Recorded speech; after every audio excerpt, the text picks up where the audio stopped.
Кандайсыз? Атыңыз ким? Атым эме болот. Ким болот? Ариет. Ариет. Нече жылсыз Ариет байке? Билбейм аны. Шүгүр деген магазинге катталгансызбы? Көргөзүңүз. Мен тээ жактан келаткан эле даярданып тургансыз го, э? Экранга көргөзгөңүз жакка, камерага. Не өрөт деп ойлойсуз азыр мени? Билбейм, мен эч нерсе деле каалаган жокмун ата. Неге? Сул кемби мен? Ооба, аябай эле. Так, могу сизге Шүгүр дүкөнүбүздүн атынан белек. Негизи кепка кийесизби, кийбейсизби? Кепка кийесизби? Вот этно кепка. Саламатсызбы байке, кандайсыз? Не грустный отырасыз, девушкаңыз чыштап кеттиби? Девушкам жок аяктан. Ана не грустный отырасыз го? Болушум ушул да. Болушум ушул болсо не кыл дейсиң болтабы?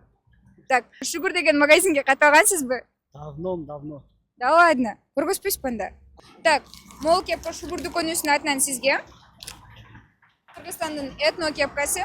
Кыргызстанды сагынган болсоңуз кийип жүрүңүз, как раз кепка кеткенсиз. Жакшысызбы, ден соолук жакшы? Жакшы. Шүгүр дүкөнүбүзгө катталгансызбы? Көргөзө аласызбы? Көрүп турганыңыздарда эле бул байке катталыптыр. Бул жакта бул белек сизге. Кийбейсизби?